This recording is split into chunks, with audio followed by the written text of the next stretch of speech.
It's been a while since I've done one of these plant updates, so I thought I'd do a quick video before I go in and do some maintenance. Um, so just doing some maintenance work, and let's go over what has changed, what's good and what's bad. So yeah, it's been like I think maybe a couple of years even since I made the last video. So you can see the plants are now much bigger. It's kind of overcrowded now. I've also gotten a new grow tent, so I'll show that off later. But over the last few weeks, I had an issue, which was my grow light on the top. The dimmer broke. So in order to have the lights even be on, I just had to have it at max. I couldn't dim it down anymore. And at max, it's like 300 watts versus when I normally run it, it's at 100 watts. And then, at max, it was just killing some of the plants. You can see my burgundy black has a dead spot in the middle because it was getting chlorosis. There was just too much light for it, and they were just dying. So yeah, I also have a PPFD meter now, and it was like the PPFD, which was over the roof. It was like over 1,000 right up to the next to the lights. It might also been just way too hot also. So it's actually not even fixed. So I just swapped the lights from the top. It was like here for a couple weeks. It burned some of my plants, and I just moved it onto the bottom. And now my Septs are getting fried. So I'm waiting on a replacement, and it's still not here yet. So yeah, that's one thing. Also, I think sometime a year ago, I had a issue where everything just went bone dry because I just forgot to water it. That was just my bad. So some of my plants got set back, and I guess we'll talk about that in a bit. But yeah, let's go over some of the plants. Before I had a lot of neps on this side, but they just got all way too big, so I moved them to the grow tent. So I set up a new grow tent, and I also set up a little spraying system. So I'll show that off later. You can see there's some tubes at the back, and then you can see my saran wrap lid that I had going on. It was working for 4 years. It's just now wearing down because like the flowers are kind of poking through it, and also with the lights, when it went to 300 watts, it kind of just melted the saran wrap because it was so hot, I guess. So yeah, I need to replace that. And then I also for the radiator, I have like a cooling system set up with the radiator, so I have it all off right now. So eventually the temperature is going to start rising up and up and up, especially next to the lights. You can see it's already 25, it's already getting hot. Whereas closer to the radiator, which still has some residual, it was like 18 Celsius. I don't know what it is in Fahrenheit, but it's rising now. Now it's 20 Celsius. But yeah, so the radiator, over the summer, I keep it on during the day. In the winter, I don't have it on during the day just to save power and keep the machines, keep their wear down to the minimum. I've been running that chiller for like 5 years now, so I think it's on its last legs. Probably gonna have to get a replacement. But yeah, if I run it during the day, there'll be condensation on the radiator, and then it will slowly fill up the water tray. So I have a water tray because I don't want the condensation to fill up the bottom part of this terrarium because it will be hard to clean if the algae or whatever starts growing. So I just have it filling up this water tray, and then have another water tray to separate the plants from the water tray of the condensation. Just because I'm worried that the condensation touches the radiator, which has some like copper on it, and those copper ions might affect the plants. So I don't know if that's true or not, but yeah, it also makes this pot really, really cold because like the condensation is really cold, and whatever's here is like can be ultra Highland. So I have a diabolic up back there that we'll see how it does. But yeah, anyways, the condensation will slowly fill up this water tray if I have it on at both the day and nighttime. If I only have it on at night, during the day, the evaporation from the airflow causes this to be completely dry. So it doesn't really build up any condensation. But if I have it on all day, it never has a chance to dry up. So maybe I could set up something where it's like also a swamp cooler kind of thing, where some wicks the water up and then blows air through it. But I don't know. I'm worried about like mold. You can see there's already some mold. I had to wipe this down. And if I have a water wick, I feel like that's just going to be a recipe for mold. I don't know how they handle that in an actual swamp cooler. Anyways, for the condensation issue, before I would have to like have a aquarium suction thing I have to come every few days, maybe like twice a week maybe, to drain this tray, and I didn't want to do that anymore, so I have this automated system set up. It's the same as the spraying pumps, the same pump, just a little pump. Right now it's just really jerry-rigged where I just taped it here, but yeah, it will just pump out the water every day, and then I just empty the bucket maybe once every 2 weeks.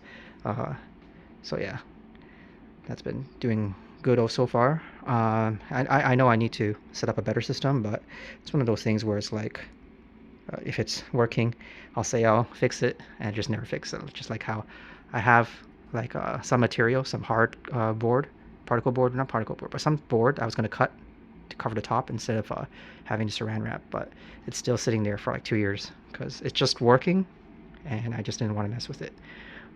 Right now I'm also fighting some scale infestation, so some of the plants on this left side are getting some scale, and I go in every few days just to check over it with some isopropyl and kill any scale. And also right now I tested some systemic insecticide on a single plant, and that single plant is still alive. So now that I know it doesn't kill my plants, I have doused the entire, like this entire water tray right now is filled with systemic insecticides to try to kill that scale. I know there's one insecticide that it says hard scale is not impacted by, but there's another one that was recommended that I'll have it on the screen, but I forget the name right now, and I'm gonna use that just to see if it has any effect. But otherwise, the isopropyl like method, I've been going in every once in a while, and it's been doing okay. Like I see less and less now. I can basically just find one or two every time I go over it. And I think I also did a spray over with neem oil. I have no idea if neem oil actually does anything. I feel like it never does anything against any of the pests I've encountered, but they say it helps, so I sprayed it down, and maybe it'll kill some of the crawlers or make them not feed or anything. So we'll see. That was just a couple of days ago, so I have to wait a bit to see if it has any effect. Yeah, anyway, some of the maintenance I need to do is I need to snip off all the flowers, because I feel like the flowers, I don't really deal with the pollinating on Heliophora, but I feel like the flowers are just draining their energy, and you need to pull out like a dead pictures and all that, and just regular maintenance stuff. But yeah, let's go over some of the plants and see what's changed and what's new and what's good. So I'm probably gonna have to pull these guys out one by one because this guy's just taking up too much room. This is Newton's from Kukamon Deepwee. I don't know how to pronounce that name, but it's just like, it's so spready in its growth that it takes up more room than its pot size, and I cannot fit it anywhere. So it's kind of rough dealing with it. It also has scale, so I didn't want to move it into my grow tent right now, just in case it spreads. So I have to deal with that first. Let me try to take this out. I wonder if these pitchers on the bottom are gonna dump their pitcher fluid on me. But it also has a flower, so I need to probably snip that off. But yeah, you could see that there's some damage from where I was rubbing the isopropyl on the pitchers. And I think like these black dots are not scale anymore. I think that's just residual damage. And yeah, like the isopropyl would like dry out the pitchers, like that part right there, and cause some of them to die off. But like, looks like the new pitchers are doing okay. Can't really get my camera to focus right on this, but yeah, it's overall probably needs a repot and need to split it up. If I do repot and split it up, I would have an opportunity to clean them all off, like wash them off, put them in some hydrogen peroxide, maybe some insecticidal soap, just wash it off a bit. Anyways, that's the Newtons. Let's move on. I'm probably gonna drag this tray out. Another update is I have these nice trays that just fit perfectly in my terrarium. So I have I don't know how many inches they are, but I got them off Amazon. I think they're just for cutlery and stuff like that, but they just work perfectly for my terrarium space. And yeah, I have a whole bunch of these trays to look nice, and it just helps with watering. It's also like a high. Before, my water trays were very, very low, so I couldn't fill it up with too much water, and it would just dry out really quick. But yeah, this guy here is folliculata. I think it's from the Mirosipian Deepwee. Again, it's also another plant with a very spready kind of behavior, which I don't really like. It just takes up so much room. If I had like a bench kind of grow space in a greenhouse, it would be fine, but inside a terrarium, it's just, there's no room for it, right? It's just so big now. It's also not the best time to take video of it because all the old pictures, the best pictures I had, are just now like dying off because they're just really, really old. They're like, half a year old now. So I think they're reaching the end of their life. And I think my Newtons, like there's a little pointy tip on the Newtons that kept scratching this as I kept moving the pot in and out. So that's where some of the damage started. Also, it was suffering from scale, same as the Newtons. So as I pull it out, we will see what damage it does. And then there's a bunch of little baby plants. I don't know what they are. I forget. I have to read the tags. I think this is Ionaceae elegans. It's probably Arenicola, probably elongata maybe, I forget, but just a bunch of baby ones, which are not too interesting to talk about, just to fill out the collection. I think the only one I'm missing now is, in terms of species, is I think glabrata. I forget if that was an actual name of a healing forest. It starts with glab something. That might be a Nepenthes I'm thinking of, but it starts with glab something. Yeah, I mean, they're not too hard to find. I guess I could find one eventually. But yeah, let me pull this guy out. Yeah, not looking the best, most prettiest at the moment. You can see again some of the scale damage where I have to put some isopropyl on there, cause some damage. And then it looked way better when I had it in a bit lower light, when it was more greenish. I like the pure green look. But under, I guess, the higher light conditions, this might have also gotten fried when it went to 300 watts. I think it just fried it. Some of these guys were really close to the lights, right? But you know, when they're more growing in lower light conditions, I think it looks way better. Is that scale down there? No, that's just a bit of damage. And then I think back here, this is probably a Chinamatensis or something. My mother plant, Chinamatensis, wasn't doing too hot, so I just divided it up. And now it's I put it, like, all the cuttings everywhere, all over the place, just to see various growing conditions, just to see which one I would like. Some are in my grow tent, some are in the terrarium, up and down, upper levels, lower levels, just to see, just test it out. It will like one of the conditions eventually. So let's look at some of the plants back there. I think this is a Pachella cherry tipui, one of my first helium foras. And the mother plant wasn't doing too hot. I think it was just getting senescent. It had a lot of roots, but the clump in the middle was kind of dead, and the rhizome was just one like big chunk, and I didn't really know how to deal with it. But I pulled out the little cuttings from the sides, and the cuttings seem to be doing better than the mother plant right now. So yeah, that's one cutting. This one is a new addition. This is Uncinata Double Bubble. Oh, let me just get this guy out. Uncinata Double Bubble, and it arrived, and then all the pictures kind of got shed. Usually I could acclimate these things pretty well, but for some reason this one didn't really like. Maybe it was the shipping process. It just didn't really like what was going on, and all the pictures kind of died back. And then, but now it has 2 new pictures, so I'm not too worried about it. I think it's going to recover. Unfortunately, the old pictures are much bigger, a bit bigger than the new pictures, so it has a bit of catching up to do to return back to its original size.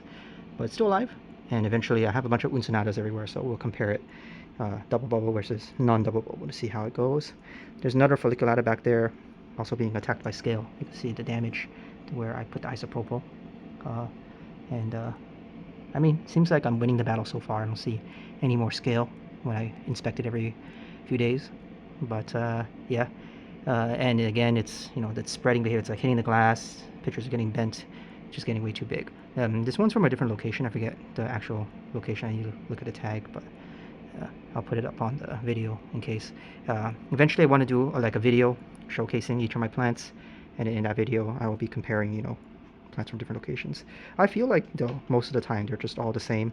You get some small genetic variations, but any variations is usually just, kind of imagined, maybe. Plants just have natural variability sometimes, and you can't really say, oh, from this one location the leaves look broader, as if you squint really hard. But if you shuffle them all up, you'll probably never be able to tell them apart again, right?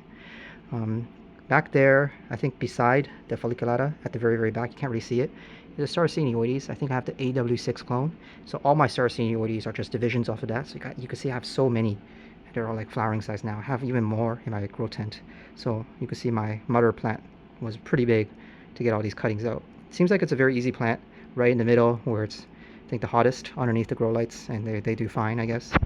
Beside that, this big clump is I think in the past videos I mentioned, maybe it was I accidentally said it was Newton's, but it's not Newton's. It's supposed to be Heterodoxa from Carnivorous Plants nurseries, but it doesn't really look like a Heterodoxa, right? It looks, the lid doesn't look right, so I don't really know what it is.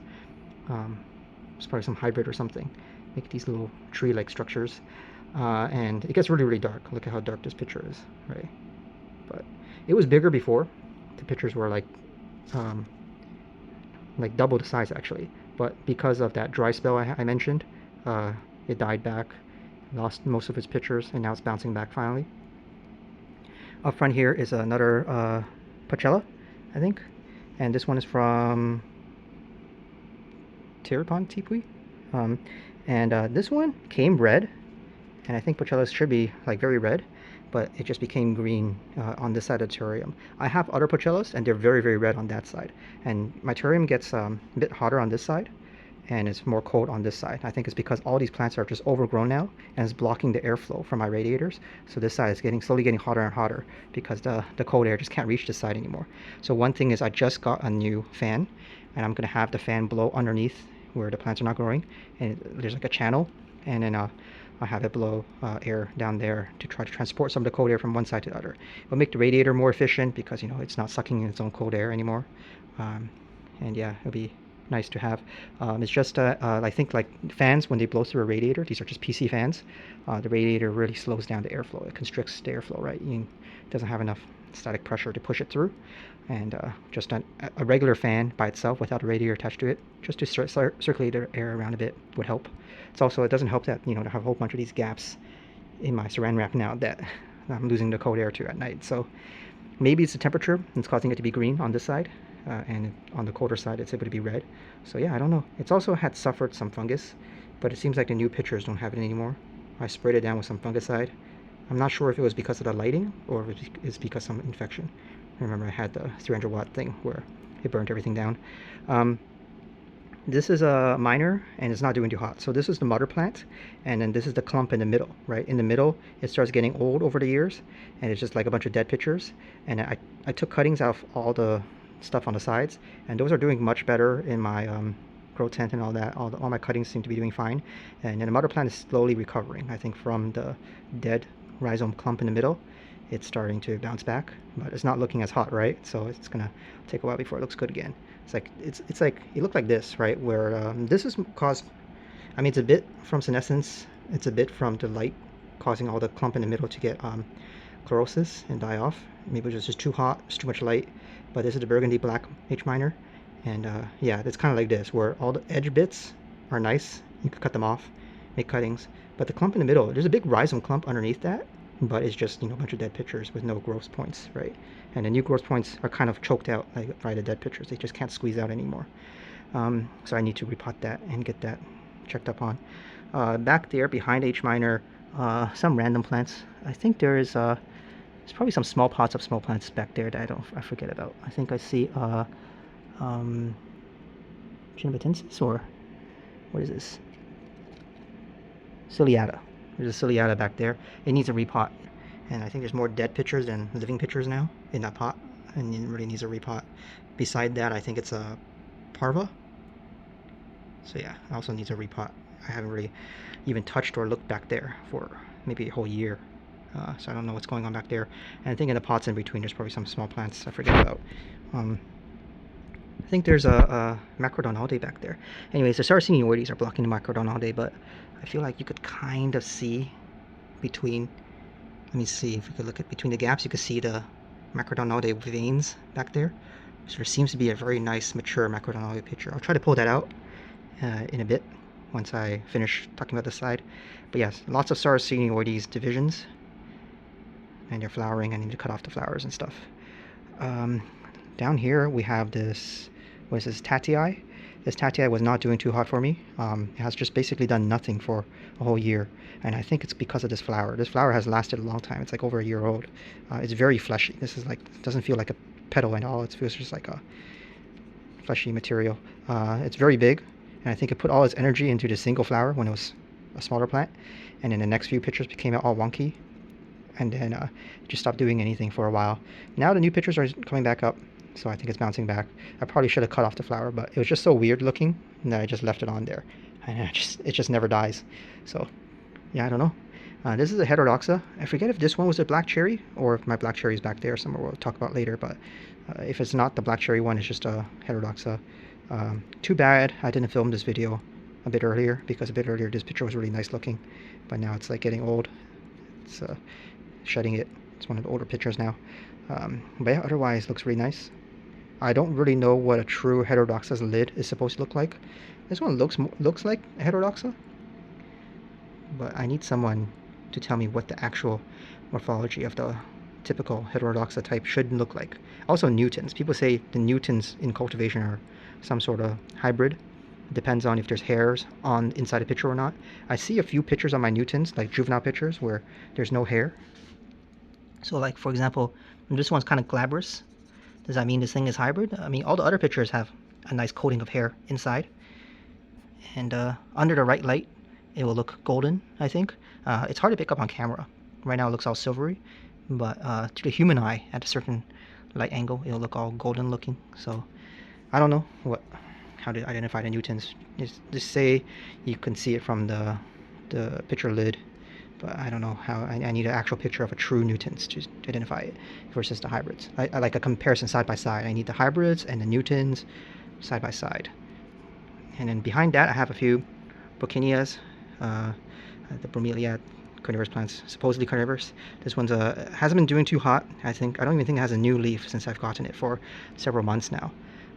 Maybe if I look down the middle, I'll see a new one coming up. I just don't want to move it out. I don't want to disturb it. It's still alive, so it is. Just let it do its thing, I guess. And another one. One of them is reducta, and one of them is hectoides, I think. Yeah, so we'll see how they do. They're fairly new. I'm very inexperienced with bromeliads. I heard they were easy, and I heard they were kind of Highland, so I just left them in the warmer side of this Highland terrarium. I think behind that I have more cuttings of either Hispida or Chinamatensis. Both of those, the mother plants weren't looking too hot, so I just divided it up and then shoved the cuttings everywhere just to see what sticks. So I think up front here we have a new addition. It's a Parva, extremely hairy form. It's still a juvenile, so nothing interesting to look at right now. But we will see in the future if it's more hairy than my regular Parvas, which are also like basically still babies. To the left here is a Hamada. This is, I think, an AW2 female Hamada. And yeah, it's still a little baby, but its most recent picture is pretty big compared to the size of the leaves. It's always nice on Hamadas where the picture to leaf ratio is really nice. You get more picture than leaves, and it seems to be doing good. I think this one is probably Lamut, however you pronounce that name. This is also another Lamut one, and it's more older. This one's probably a male one, and you can see, wow, look at the pictures. Look at the teeth. And look at all the little wings. I don't know, it must like its humidity or something. Little hairs on his head. And then this picture is also very nice. Look at the peristome on this guy. Ooh. Teeth are insane. Very dark picture. So it likes these conditions, I guess. It also making a little basil down there. I see a tiny little basil poking out. Don't know what to do with it yet. The basil is going to drain energy from the main plant, so the next pictures aren't going to be as big. But I do like basils. I don't know if I should cut it off or anything. But yeah, again, the lights. Hamada likes more shadier light. So when it was blasting it, I thought it was like a fungal infection, but it was just the light was just too high for it. And you can see all the older leaves got light damaged. The newer ones are fine now that I have the light with the dimmers working set up on this tank. To the left here is a Rob Cantelii. This one's the DB one. And then very nice, hairy, extremely hairy pictures, very dark. They also look very nice when they are unfurling, when they're still green and it darkens up. But when they're still green, they also look very, very nice. I think this is not even the biggest picture. It has a bigger picture back there, but I just can't reach it right now. There's also Aristocoloides. This one is a seed-grown one from like Jeremiah's seeds, I guess. And then I had a female Aristocoloides way in the past. Not female, sorry, a male one. And I actually was trading pollen with Jeremiah back then. So I don't know if any of these progenies came from that original thing. That was like 2000. It was way early in the 2000s when I was first dealing with plants in a different country. I had to quit my hobby for a bit when I was doing university, and now I'm back, I guess. So I wonder if those are related, Aristocoloides. But this new picture is very, very big compared to all its old pictures. So it seems to be liking its new, like it's finally picking up speed. All the old pictures are kind of small and dinky. For a while it was suffering for a bit, but now it seems to be, in its stride. Again, I think that the dry spell hurt it out a lot when I had everything dry up, and it died back. But then because of that, it also split into like 3 growth points. So now I have 3 Aristocoloides. It's very nice. And then new tendrils reaching over to this pot. So let's see what else is in here. I think there's just some baby Nepenthes, not too interesting to talk about. There's like a Lingulata, there's an Intermis AW10 down there. A Lingulata is down there behind the Hamada picture. And then there's a Jacquelinie.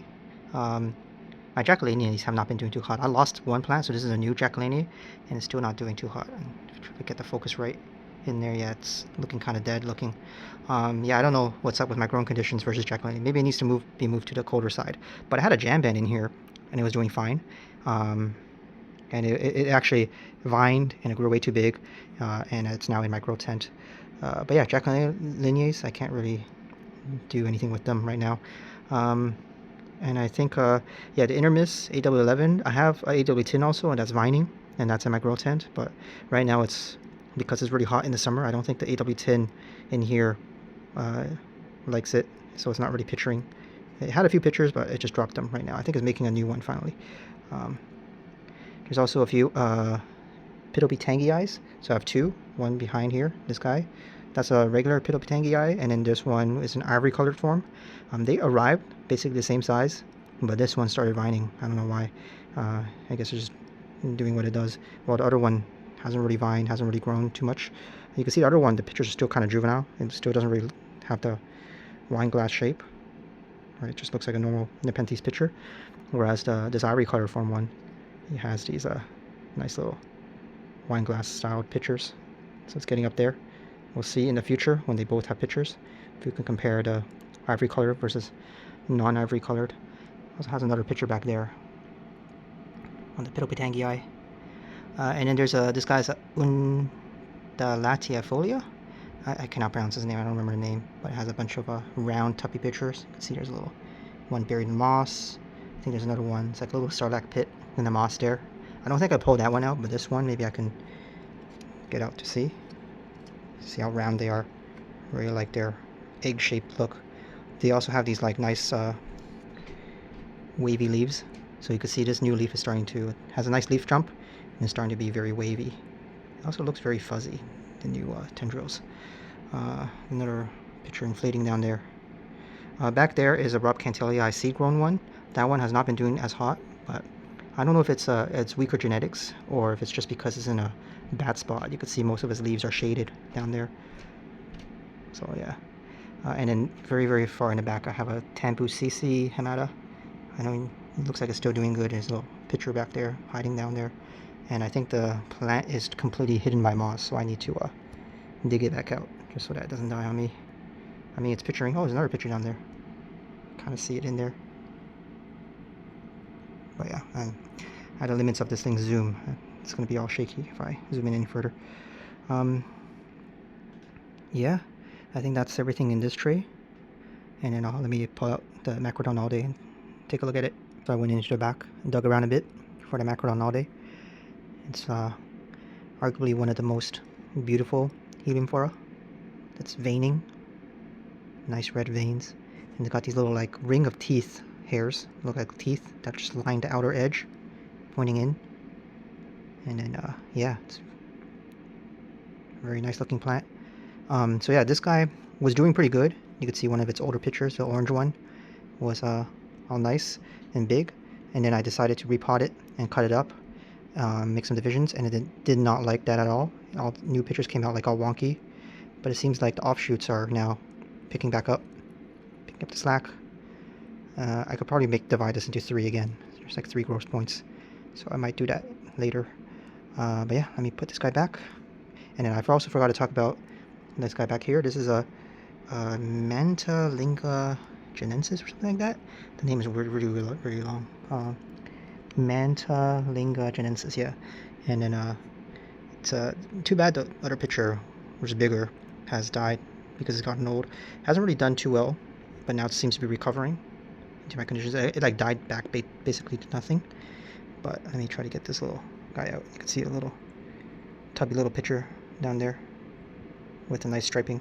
Let me show you my Attenboroughi later, which I think is related. I forget if they are, but Mantalinga Genensis. Let's go over some of the plants on the right side.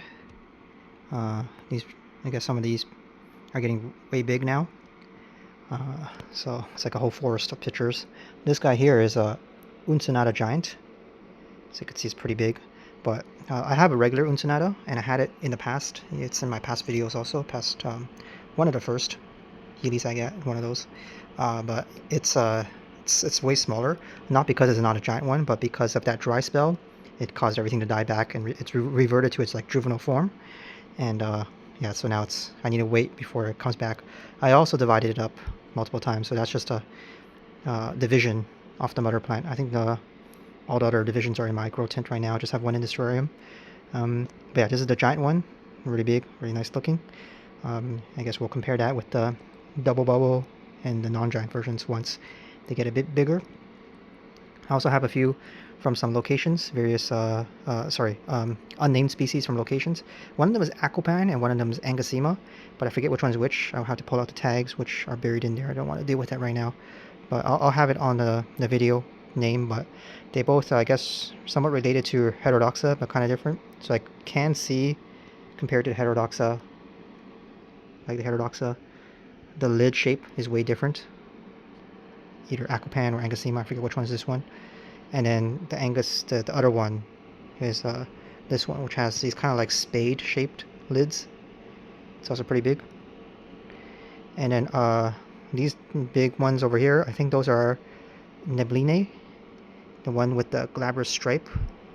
When they were smaller, with the smaller pictures, they didn't really have that glabrous stripe. It wasn't really defined. And I was like, man, is this even a true Nebline? But it seems like as it gets more mature, it's way more prominent. This picture got a bit warped because it's kind of crushed between all the other pictures, but you could see its glabrous stripe right there in the middle. It's very prominent. And too bad this picture is facing away from us. You can kind of see it's the shadow of the stripe in there. Oh, here's one. So, oh, this one's not as well defined. But in the most recent pictures, this thing's gotten really big. And this is I divided it up, so I have a whole bunch of big ones in the grow tent also, and it just keeps growing, making new divisions, I guess. Over here is Expandiculata from one of the locations. I forget which one it was. I'll have it on the video, like as a text. But I heard at every location, Expandiculata looks slightly different based on the size of their bubble, their nectar spoon. Some are tiny and you can't even see it. Some are much bigger. This guy here is also an Expandiculata.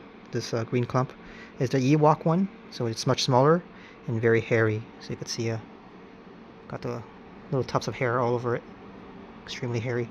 It's also much smaller. So this one I could say, like, I've been growing this one and the one in the back, which is also an Expandiculata, for the same amount of time, and you can see the normal Expandiculata is just way bigger. One day I have to pull that guy out because I haven't even touched it for like so long that I need to do some maintenance, remove some of the dead pictures, see what's going on, if it's healthy. Seems to be doing fine though. Between the two is Colina. It also suffered from some scale. I think this is the source of my scale on this side. It's the first plant that I saw a scale on. And it came from, I think, from eBay, I think. So maybe I didn't inspect it well enough. Right now, I don't see any more scale. All these are just little bits of nectar glands and dust. But you can see some of the scale damage. I had to wipe it off with some isopropyl. But I guess nowadays it seems to be doing fine. This one is a minor pilosa. Some giant form, mica satch clone. Sorry for not pronouncing that name wrong, but yeah, it's still, I think it's because it's more shaded here, hasn't really had well-defined features yet. This is a Padawanensis. It's still like sulking because this is a more recent edition, but it's recent as in I have had it for a few months now, and I did the bag acclimation. Should have, man, I can't even speak anymore. My voice is dying, but yeah, like it should have been okay, but you could see the leaves are kind of still weird looking. The new one looks fine, I guess. New leaf looks fine, but it has no pictures yet. It's still sulking. Let's move this guy aside for a bit without damaging the minor beside it. Every time you touch these plants, something bad happens. I'm trying to get it out without dripping water over my floor. Set that aside. Behind that is some Ganton Condensation. I can't pronounce his name. I don't know, but it's got a little fat boy inflating up, little round picture, and here's one of the older ones. This is a tag from BCP, I guess, or is Gantongenensis. So that was close. So it seems to be doing okay. And then behind that, I'll have a picture of it because I don't want to like disturb these plants too much. But there's a Palawonensis. Try to get the focus right. I cannot seem to focus up in there. Does not want to behave with that. I only have like, I can only reach it with one hand on my camera. There we go. Palawonensis. They say Palawonensis should have a slight coating of hair on the pictures. Not sure if I could feel it. I mean, I see it on the tendril, and then there's a slight, like if I rub my fingers across it, yeah, it does feel a little bit hairy, but I don't know. That's why I have my current one, the one that was sulking, that I moved aside. That Palawonensis, I got it because when I saw the pictures, when it had pictures on the seller, it looked kind of a little bit of hair on it. So I thought maybe it would be more of a true Palawonensis. So yeah, I don't know. Even like some of the professional growers Palawonensis, like from the actual like the nurseries and stuff, I don't know if I see any little hairs on it. Maybe it's just hard to pick up on camera.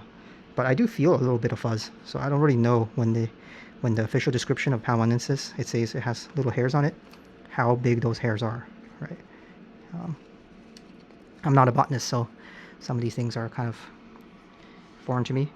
I think we talked about the Kalina. There's probably some other plants buried back there I forget about. Oh, there's my mother plant of my cherry tipui Pochella. You can see it's looking really sad back there. It's the dead rhizome clump in the middle after I took off all the divisions. It seems to be bouncing back, but it looked way better before. But after I repotted it, it was never the same. I think I made a mistake in that I added some, what was it? Some sort of turfus. I think they don't like the turfus. Probably too much, a little bit of some mineral content in there leaching into the soil. So actually all my Heelys that I potted with that turfus, I think it was even the Hispida and Chinamitensis, didn't do too hot. So that might have been the root cause. So yeah, never again will I use the turfus. I mean, it could be just correlated, as in like happenstance. And other people use turfus fine, but I did not have luck with my turfus. Even my Septs that used the turfus, they didn't do too hot. So yeah, maybe this turfus had some contamination. This red picture in the middle here, that is a Purpurensis, and yeah, it's doing okay. Some of the other pictures got kind of burnt when the light was at max. It turned completely yellow. Like this dead one was completely yellow. I think that's just from chlorosis, from the light. It's just too bright. I think there's a greenish looking picture back there, ghosty looking. I think that was still a remnant of the highlight days where it died from chlorosis. There's a few Pochellas back there. As I mentioned, the Pochella on this side is more red. Maybe it's because it's colder. So you could see temperatures now 23 degrees. It was 18 when I started filming. It's slowly rising up, I guess. There's a regular Uncinata over there. Beside that is some sort of minor, I think. And you can see it has this nice nectar spoon, mature, well defined. Everything here is evenly red, so it must be the temperature, the lower temperature. Ionaceae juvenile, still suffering from the chlorosis, looking kind of yellowish. And then what else in there? There's a parva, some form. Oh, nice hairs. Wow, this camera can really zoom in on that. Wow, I'm impressed. And then there's a Newton's back there from one of the tepuis that starts with Y. That's the one that I had died back to basically nothing when I first got it. It was a nice plant with some mature pictures. It had a lot of roots, but when I had it in my terrarium, it just completely like collapsed and died. I don't know what was up with it. And then I was gonna throw it away, but I just left the pot in the terrarium because I was lazy, and I saw a tiny little leaf one day, and it started bouncing back. I thought it was completely dead. This big clump is Hubrii. So unfortunately, this one is now old, and the other one is facing away from us. But Hubrii should have some faint veins, kind of like Macrodonalde. But right now we can't really see. You kind of see the veins in there. When it was more green, it was more obvious. But yeah, Hubrii is getting really big, and I probably need to go in and repot it. And there's more minors of various forms back there. Somewhere in there. There's another minor. That one's probably suffering from chlorosis still, from when it had too much light. And then there's the burgundy black. I had a whole bunch of divisions of my burgundy black in the grow tent. And then here's the mother clump. I need to repot it. And then back there is a heterodoxa. It might be the black cherry one. And then buried somewhere in there, I don't even think we could see a single picture, except maybe the side of it is a Venimo from the Venimo location. I think they named it Electrum now. I don't know if they're the same. It could be called Electrum now. Named for Electrum, but it's one from Venimo. But yeah, nothing too interesting to look at. They're all kind of still small. So eventually I'll take them out one by one, take a look at all of them. But right now I just don't have too much time. But yeah, let me take a look at the grow tent, I guess. Oh, also I want to demo the spraying system, so I'll show that off once I replace the panel and incense I took out back in the tank. Oh, and also there's this little Diabolica back there. So I had another Diabolica. It didn't do too hot. Eventually it just died. But I'll try again. See if I could. No, I don't think I could focus it. It's a little gap, but it doesn't really look like too much. It just looks like a little seedling Nepenthes. But it's getting blasted with the cold air all the time, so we'll see how it does. Kind of want to get also some other Ultra Highlanders just to see if they could do well in here. But yeah, that's a very costly investment. Yeah, let's take a look at the water spraying system. As I was moving it around, I also saw that had a little basil on this plant. Never even knew that. So nice little surprise there. Let's put this guy back without crushing the Gantongonensis pitchers back there. So back there behind the lights, next to the chiller, is like a container of distilled water and a little tube that sucks the water out with one of the pumps, same pump as I used to remove the reservoir water. And then yeah, I did a little test just so I don't embarrass myself, make sure it's still working. But yeah, I could spray down the plants whenever I want. There's 4 nozzles. I think only 3 of them are working right now because the other one I tightened too tight and no water's coming out, but you could see just spray down the plants if I want remotely. Just give them a bit extra humidity at night. I don't know if they like it or not. I know the Heelys seem to be doing fine with it, but I don't know about Nepenthes. I heard if you get too much water on their leaves, they get some sort of blistering. Rob can tell you, I heard people say that, yeah, you can't get water on their leaves, but it seems to be doing fine for me. People say this is like a picky plant, but in whatever conditions I have, it seems to be doing fine. Anyways, that's, I guess, the terrarium. If you have any questions, let's leave them in the comments in this video. And let's take a look at the new grow tent. Let's take a look at the grow tent. So some of this is a new setup. Before, for a year, I just had a lower rack. I didn't have this like multi-tiered rack in the tent yet. I just added that like the other week. But it's still not perfect, as in you could see like there's some issue where this rack is larger than my tent, so I can't fit it in here. Like these 2 bars are kind of bending inwards because they're kind of stuck. So I can't move this guy up anymore to have any more levels. So what I need to do is I need to Dremel off the top bit so it fits below the white colored tubing, and then it'll be fine. So I need to get on that when I have some time. You can see it's kind of warping right now because I just hammered it up here. But yeah, I need to remove it all and Dremel off the top. Just shape a little off the top and it should be fine. In terms of cooling, so this is still Highland tent. I have intermiss and everything in here. It's still a bit hot in the summer. Right now it's really, really hot with my AC and everything off. I can feel the heat. I'm like sweating right now. Even at night, yeah. So it's with the lights, you know, the wattage of the lights, they can get pretty warm in here. But yeah, for cooling, I just piped in half of my AC, right? So it's kind of jerry-rigged. It works pretty fine here. But yeah, this is the AC for this room, and in this grow room, it doesn't really matter. Half the AC just goes in here, and it gets really, really nice and cold whenever the AC is on at night. A lot of these plants are just new right now. I have a whole bunch of VGIs I'm acclimating in these bags right now. Some of these are from Red Leaf Exotics. Various like VGI A's, VGI D's, or B's, whatever. A bunch from Carnivorous also.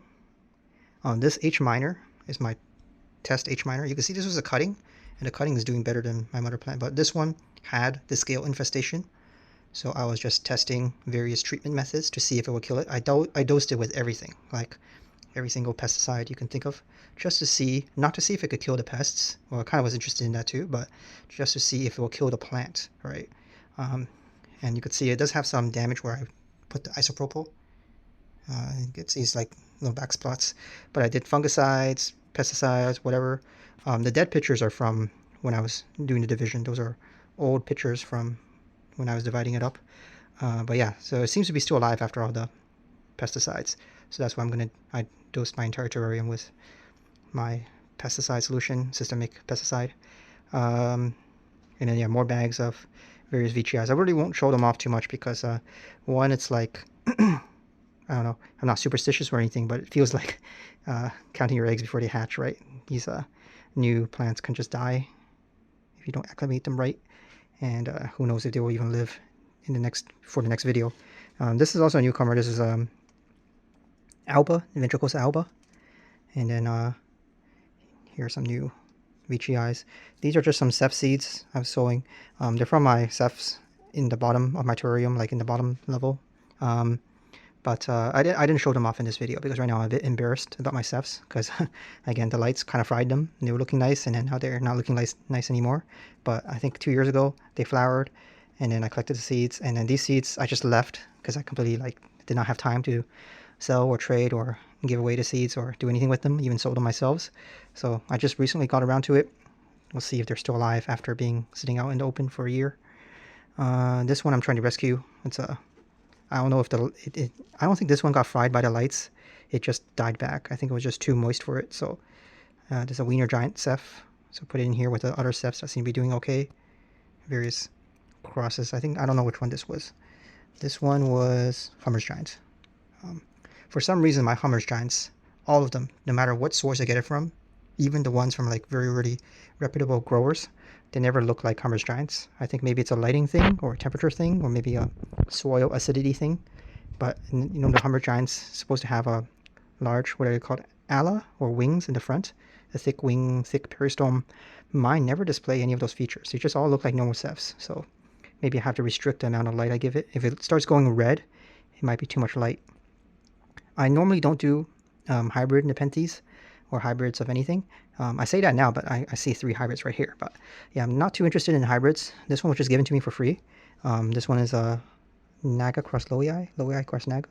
Yeah, it's Naga cross Lowii, but it's really, really dark. But yeah, I'm not too interested in hybrids. I'm more interested in pure species, unless it's some very weird hybrid that's unique, right?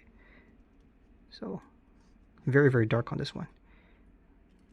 I don't know if it's worth anything. Just given to me for free. More Saraceni's Oides divisions. You can see there's another one there. This one is the Heterodoxa from Carnivorous Plants Nurseries. I don't really know if it's a true Heterodoxa or not. Just a division off of it. Let's move this guy aside a bit. Behind that is a Princess Mashed Potatoes. So it's one of those special hybrids where the normal hybrid for this plant does not look like this. This is like an extreme mutant. Just one seedling became like this for some reason. Some weird genetics went on, and it makes these really tubby, wonky, distorted pictures, kind of like potatoes, I guess. It's actually a male, so it's Princess Mashed Potatoes, but I got one that, I have 2. The other one flowered when I got it, and it's a male flower, so they're actually male plants.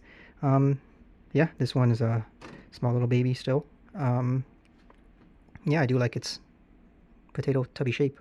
But yeah, the original plant was from a nursery. I think it was in Hawaii. I can't pronounce the name. Lanii? I don't know. But yeah, the nursery, I think, was destroyed or something by a volcano. And so the mother plant died. So there's not too many of these in cultivation right now. But it's still here. So some people still have it. And they periodically have cuttings of it. It's kind of expensive still right now. But eventually, hopefully, everyone makes this common again so it doesn't die out. Definitely a little special plant, right? I don't want it to lose it forever.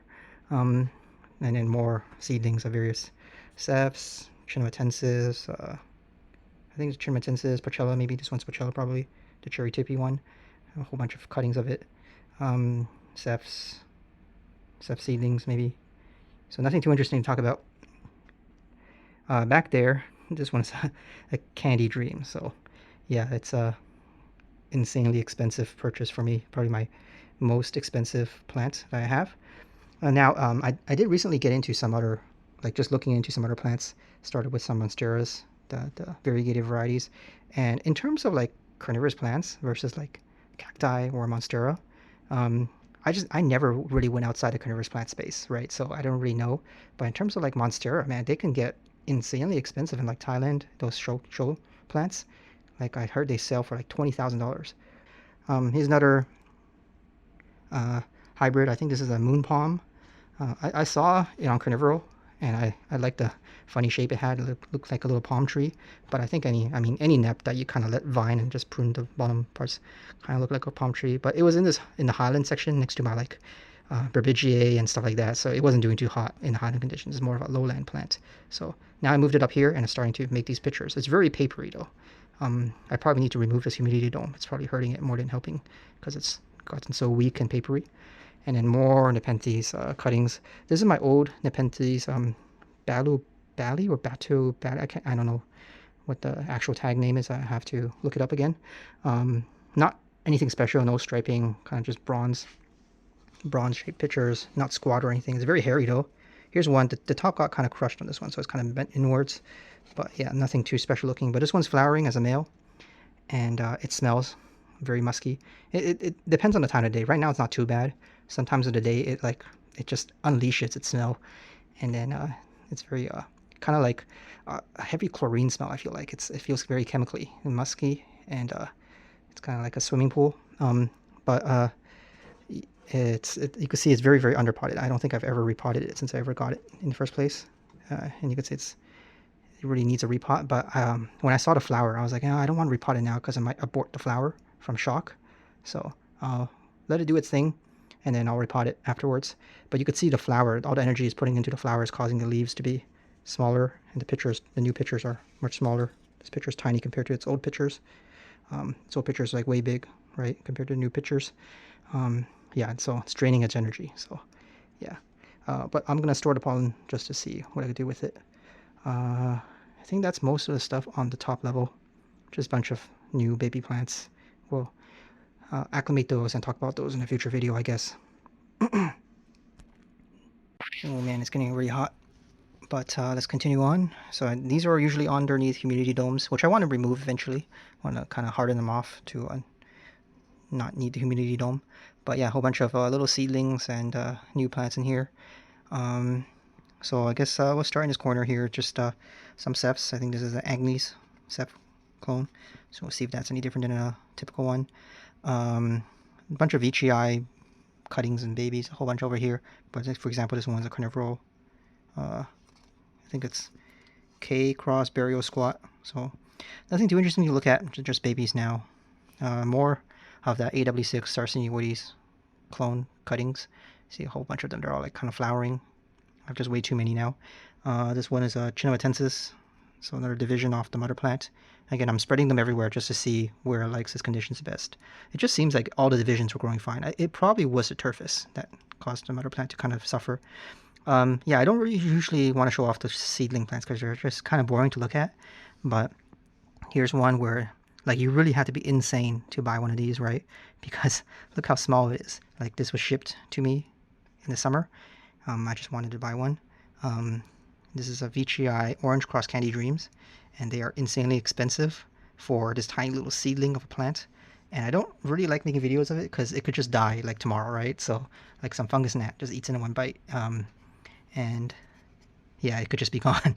So, but yeah, this is just to show you. This is for like Nepenthes super fans, right? So if you really like Nepenthes, this might look normal, but to a regular person, this is like absolutely insane to ever pay any amount of money for something like this. But that's what it is. This hobby, anything crossed with Candy Dreams is high in demand. This is what is this one? More Chinamatensis? I think this is another. Yeah, it's another Chinamatensis. Yeah, more divisions of that. I guess this big guy is the Attenboroughi, so one of my favorite plants. Yeah, so let me try to get the focus right. And too bad this picture is starting to go on its way out. You can see it's kind of browning. So this is a large Attenborough picture. It's got a nice Attenborough shape, but unfortunately the left side of the picture is trying to die off, I guess.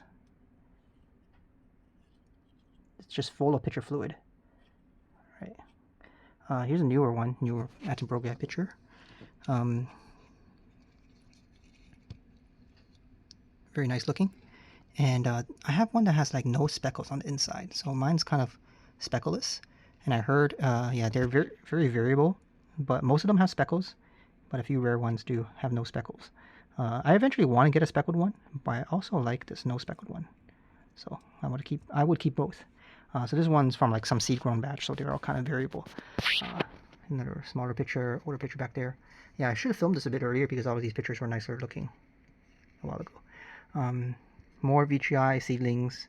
I think this one has some powdery mildew. I thought it was just whatever pesticide they sprayed onto the plants in the nursery, but I think it's actually powdery mildew. So the newer leaves seem to be unaffected, so maybe I just leave it be, cut it off when they die off.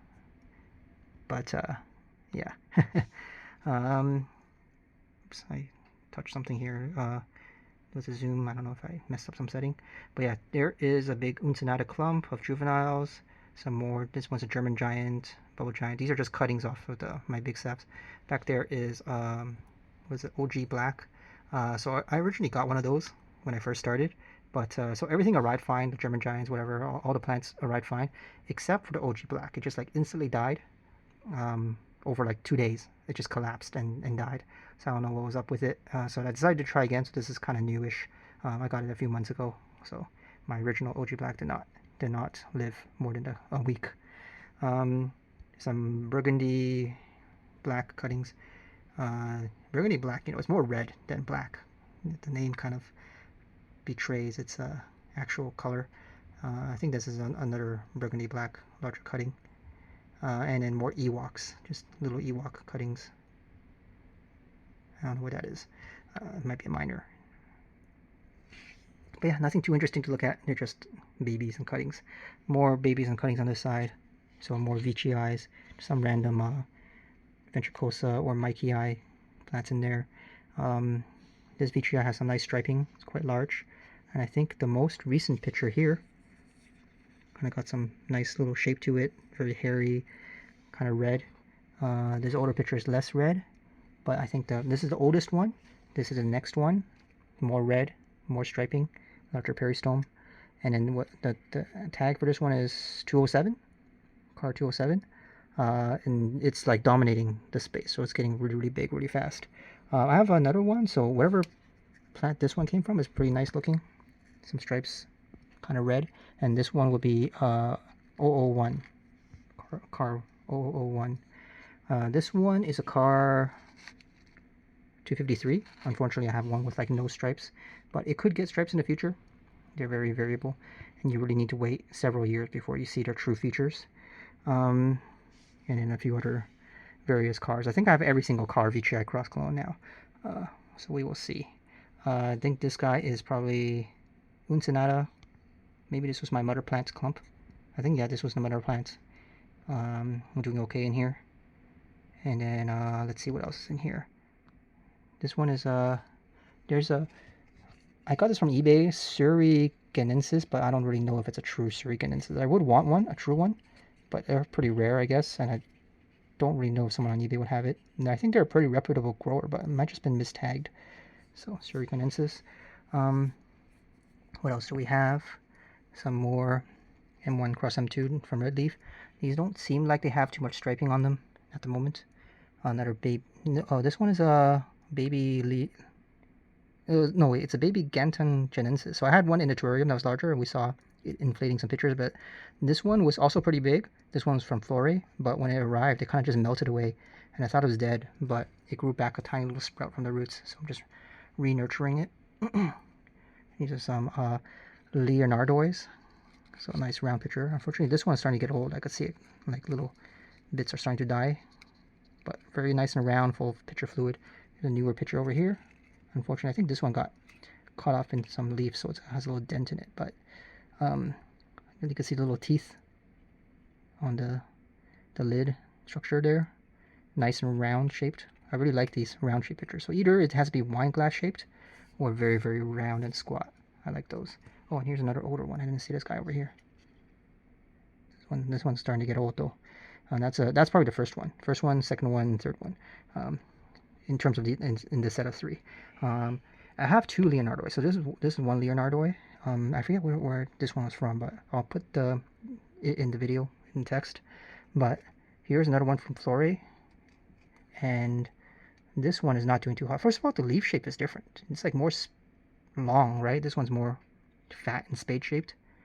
But this is also Leonardoi. When the pictures came out, they looked kind of the same, but they were all like tiny and stunted, and they just immediately died.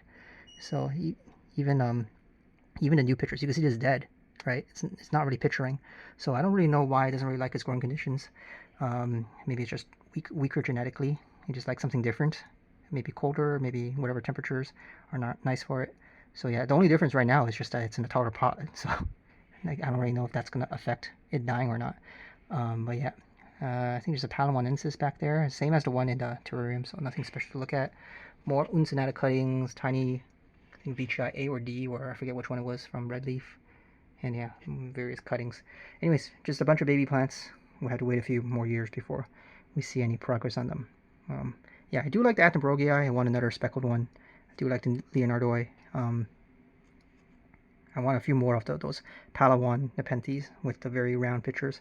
I do want a Raja though, but I had one Raja also, I think from Flore, but it also just melted away on me immediately. So I don't really know if it's my growing conditions or if it just did not survive the shipping process. I kind of want a larger one. I used to have in the past, when I was in another country, before when I went to university, it was like a big Raja, like this big. Yeah, that one did not come with me, so I want to get another one now that I have everything set up again. This one is a Nigra, so it's like Tentaculata, but with nice dark pictures. So very nice looking. It only has some basils, another dark one down there. It only has like basils right now, basil pictures, but it started vining. The vine doesn't really have any pictures, but this was in the terrarium, and it reached the top of the terrarium where the saran wrap was and started like getting blocked by the saran wrap. So I needed to move it in here where it could grow taller. But yeah, it doesn't have any uppers, so I guess maybe it doesn't like the humidity at the moment. This guy is the Intermis AW11 clone. Right now it doesn't have any pictures, so nothing really nice to look at. I think it's because it's summer, it's just too hot. I need to find a way to train this vine so it doesn't overtake the lights. This other vine here is another. This is the larger, newer, larger and flowering princess mashed potatoes I had. It has a little basil coming up. So I got this from a person on Facebook, and yeah, it hasn't really pictured on the top yet. I think it's maybe too dry up here, or is the flowers kind of really took a lot of energy out of it. But I collected the pollen, and now the flowers cut off. Hopefully it will start bouncing back. This is a MNA. So this is just getting way too big now. It's not really my favorite plant. It's just so big and unwieldy. And these pictures, like, they just stay forever. Like, I feel bad cutting them off because they're still... This one I could probably cut off.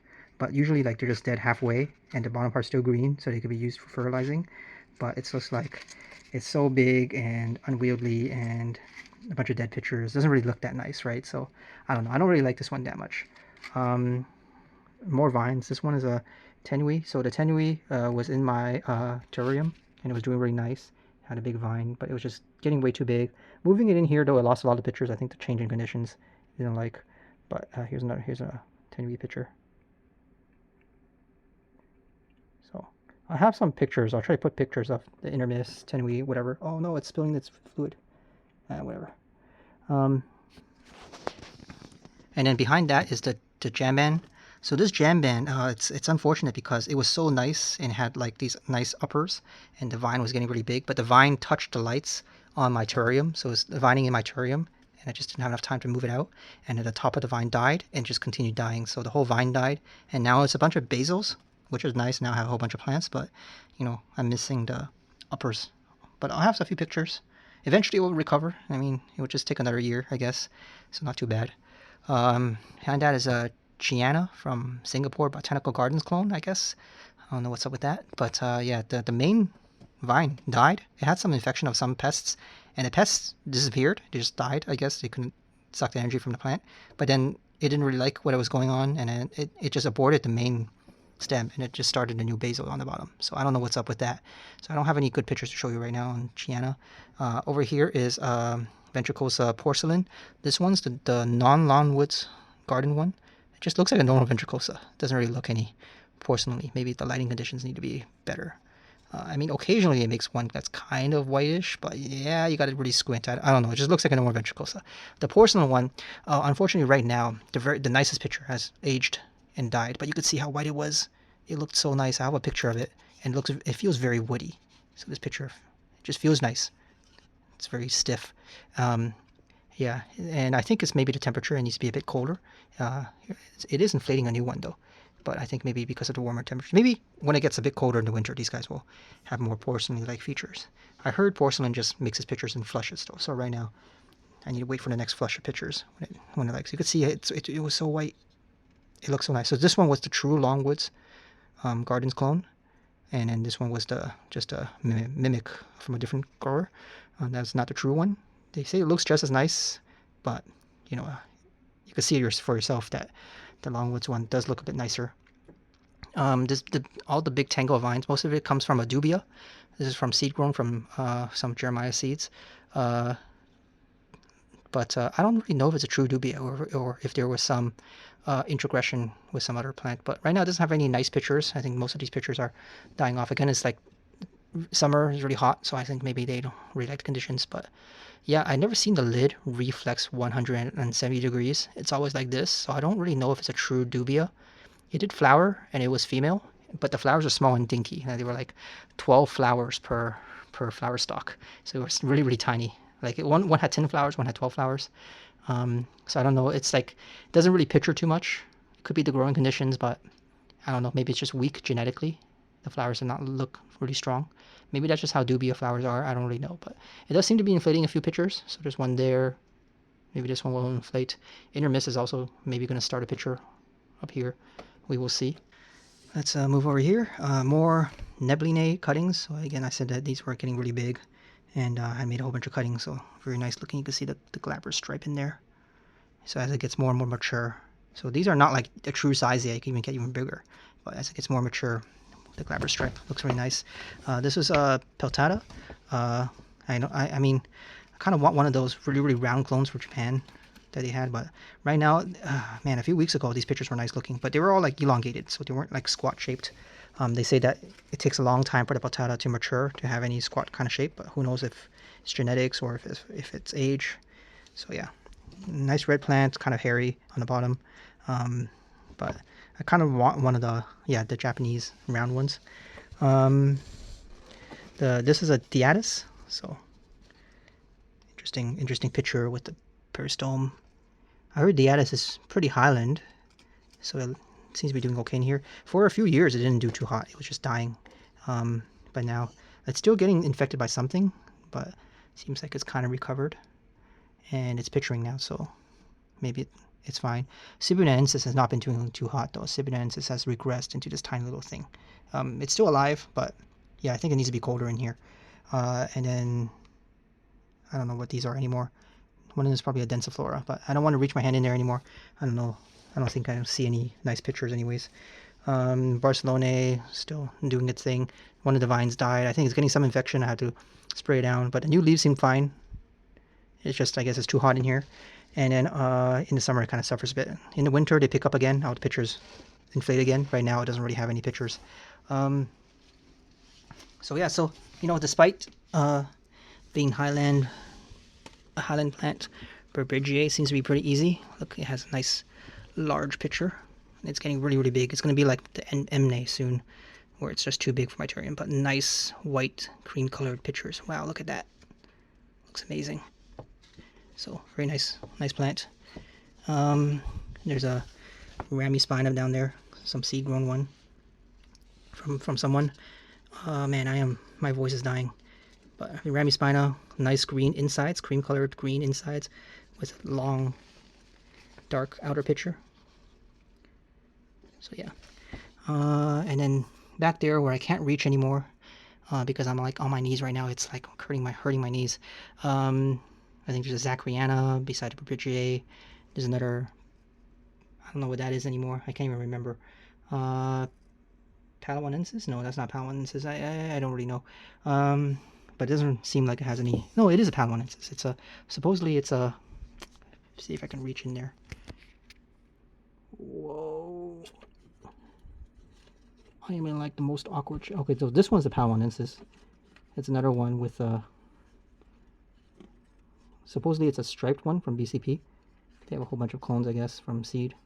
But it's not really squat looking, and it looks very long, so it could be some hybrid. It's very, very long shaped. So we will see in the future if it does better.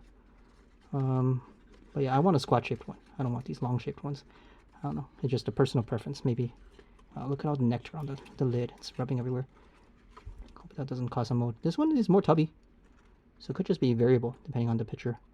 I heard it's a very variable plant until it matures. But Palawanensis with the stripes. This one's more tubby, yeah. Try to fit it back in there. It's very papery pictures. I don't even remember what this guy is. What are you? This one's a Peltata. No, wait, this one is Petiolata. Sorry. That one's a Petiolata. It doesn't really seem like it has any pictures right now. So, not doing too hot. Maybe it's the temperatures it doesn't like. Alright, before I sign off here, I just wanted to have a little update in that I went and fixed my rack. I think I mentioned that because the width of this rack is the same as the width of the grow tent, when they reach the top here, they kind of collide with each other, and I had to bend these bars in order to fit the rack in here, which means that these trays or horizontal racks cannot move up anymore, and that was an issue. So I went in and dribbled off the top so that now these guys will fit perfectly, and I 3D printed a few little caps so it's all smooth. Also got a few more grow lights. I replaced Home Depot couple tubes I had set up, so I think I have still one light unboxed, or still in his box, so I'll set it up later. But yeah, I don't need all these racks at the moment because this one's still not filled out yet, so I'll probably keep this one off for now. But in terms of grow lights, I think the 2 Home Depot lights were 30 watts each for 60 watts. And with grow lights, because they're more efficient, at the same PPFD or distance, I could dim it down to 35 watts to have the same performance, so that saves a lot of power. This one I'm running at 60 watts, so same as the 2 tubes, but I could keep them way further away from my plants, so there's less heat, and also I could put like larger plants in here. They also have an advantage in that their actual power module is outside. I could like keep it outside the tent, so that if it's hot, the module does produce a bit of heat. It's not inside the tent. But I do have a few small issues in that I'm running out of vertical space between these sections. I kind of do want to have a bit more vertical space in this one. And it's probably one solution is that maybe I could find a better hook to hook these guys up onto the bars, because I'm wasting a few inches of vertical height here with this weird jerry rig system I have here going on. So if I get some small hooks, that would fix that. Another thing is I could probably lower this rack a few inches if I train the vines so that they don't touch the light. Lower this guy down a bit, and that would also have the advantage in that I could lower the wattage of this light because it will be closer to the plants. So for the same PPFD, that'll save me a bit of power, and then that will give me more vertical space also. Another option is that I just compress one of these sections to be smaller, so I have more vertical space in the other side, and in a smaller one I used Home Depot lights for like shorter plants or seedlings or something like that. So a few options I'm thinking of. We will see what I do. Right now I still need to fill out these trays. I mean, they'll fill up fast with this hobby. You just keep getting more and more plants, but right now I don't need to keep this guy on.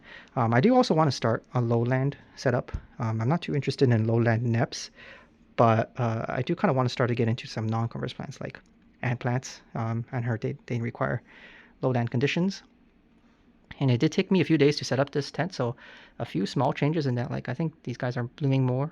And then this Princess Mashed Potatoes pictures opened up.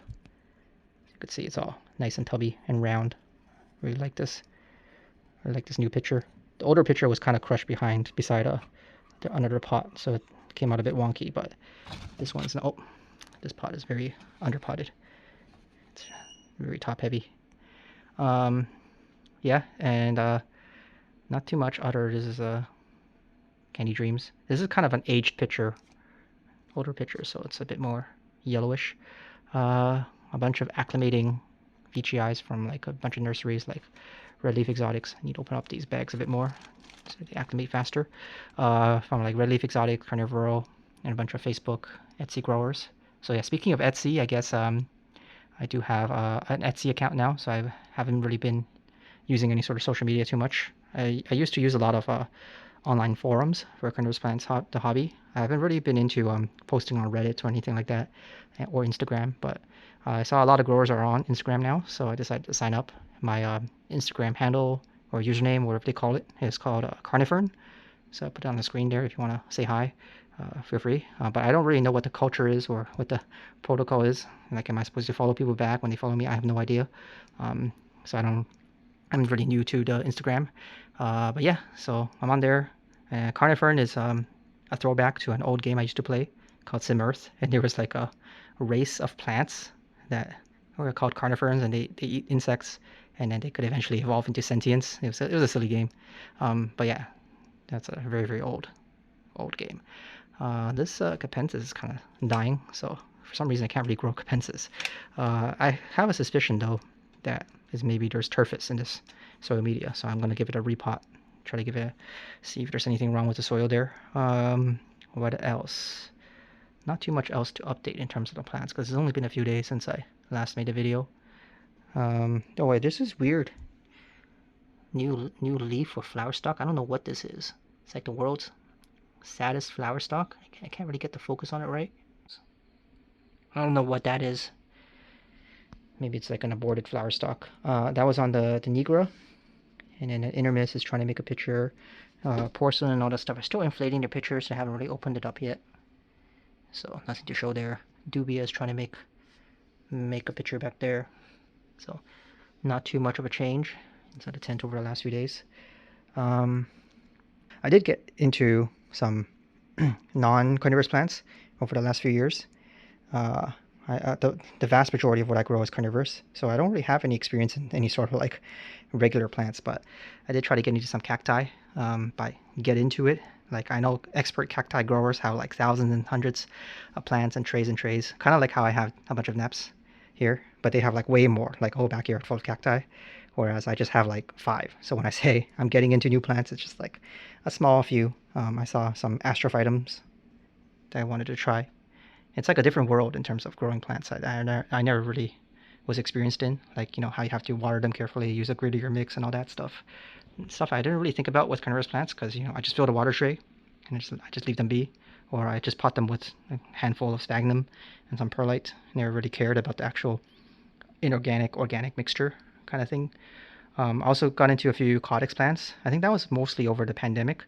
A bunch of like their codexes were all the rage. Unfortunately, I guess codex plants are actually mostly poached, and I did not realize that. Like, cacti and carnivorous plants are kind of a mature hobby now that all the sellers are reputable and they can tissue culture or grow from seed all these plants, so they don't really need to collect them from the wild too much. Although there definitely are threatened carnivorous plants, but mostly in like Southeast Asia and all that stuff. But yeah, it's not so in the cacti and carnivorous plants hobby, and it's not something I really actively think about. I expect all the growers to be completely reputable in that regard. But for codex plants, yeah, it's a completely like it's a wild west. It's completely new, I guess. It's the craze over the pandemic, and it's just all the codex bulbs are just dug up from the ground. So even though they're not critically endangered, some like the Stephanias and all that stuff, it's still probably not good. And I guess it's nowadays it might be a bit better. I think I see people growing the bulbs from seed now, so it must be getting better. But during the pandemic, during that when I was buying it, there were actually some stores recommended on Reddit. They were like, "Oh yeah, these are the ethical stores," and they are not recommended anymore. So, uh, yeah, I don't know what changed there. So one of the stores I bought a bunch of large codexes from, they were like, "Oh yeah, we ethically collect these plants," uh, but Reddit doesn't recommend them anymore. They were recommended at the time, so yeah, I guess things change or whatever. I don't really know what the drama is with that, but it's very unfortunate. Um, but yeah, I do see like in terms of in California, there are some like growers that specialize in codexes now. So and there's a bunch of now reputable growers that you can buy some large Dioscorea, the elephant tempes. And then they also have a bunch of large Stephanias that are ethically grown. So yeah, it's a different world of plants. And also, I try to get into a couple monsteras. I saw that like during the the plant craze of the pandemic, people are growing variegated monsteras, and that's a different world in terms of price. Like Candy Dreams is expensive, but like one of the monsteras sold for like 40K. So I don't know if that's legit or not, or it's just like the nurseries buying from themselves to drive up hype. But yeah, 40K for a monstera. It's a different like market. It's a much larger market. Most people don't really know carnivorous plants. There's like carnivorous plants, and then there's monstera, and above that, in a whole different universe, will be like orchids and roses and all that stuff. They'll be at a different price, different universe. Um, so yeah, different little plant cultures, I guess, plant niches or circles that I was never really aware of. And then even like and now as a experienced carnivorous plant grower going into these new hobbies of new different plants, I could see what confusion a newer grower to carnivorous plants might have. So maybe I'll make a video or something about stuff like when I was buying some of the cacti, I didn't really know if I was getting scammed or not, or what to buy, what to avoid. Some just beginner tips was not obvious to me, and I think I probably got scammed off a few Monstera cuttings. I don't even know if the cuttings I got would have ever grown if they didn't maybe they didn't have any gross nodes or whatever. So those things I just didn't really know about. Yeah, I think I'll leave it at that for now. Hopefully, can put out some more videos if I have time.